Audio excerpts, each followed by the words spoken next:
It was a stormy Christmas Eve when Apple's mother left.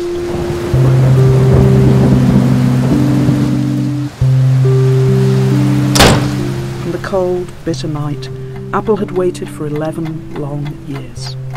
Day by day, year by year, one Christmas Eve to another.